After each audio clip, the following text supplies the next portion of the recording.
రంగులు కోల్పోయిన బాల్యం. టెహ్రాన్ శివార్లలోని ఒక చిన్న ఇల్లు. 6 ఏళ్ల జోయా తన చిన్నారి చేతులతో తెల్లటి కాగితం మీద రంగుల పెన్సిల్ పట్టుకొని బొమ్మలు గీస్తూ ఉంది.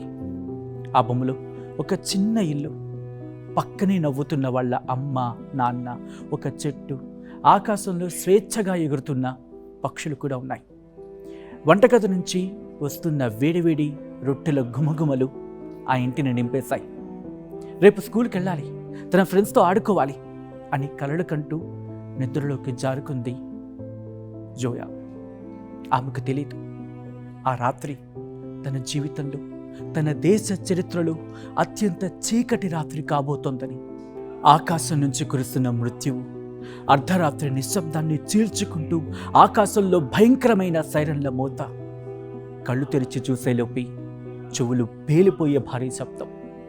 అమెరికా ఎయిర్ ఫోర్స్ ఆ ప్రాంతాన్ని లక్ష్యంగా చేసుకుంది. ఆధిపత్యం కోసం, రాజకీయ చదరంగం కోసం వేసిన బాంబులు నేరుగా ఆ అమాయకుల ఇళ్ల మీద పడ్డాయి. క్షణాల్లో ఆ ఇల్లు కుప్పకూలిపోయింది. నిన్నటి వరకు నవ్వులతో నిండిన ఆ ఇల్లు ఇప్పుడు ఇటుకలు, కాంక్రీటు, మట్టితో ఒక శ్మశానంలా మారిపోయింది.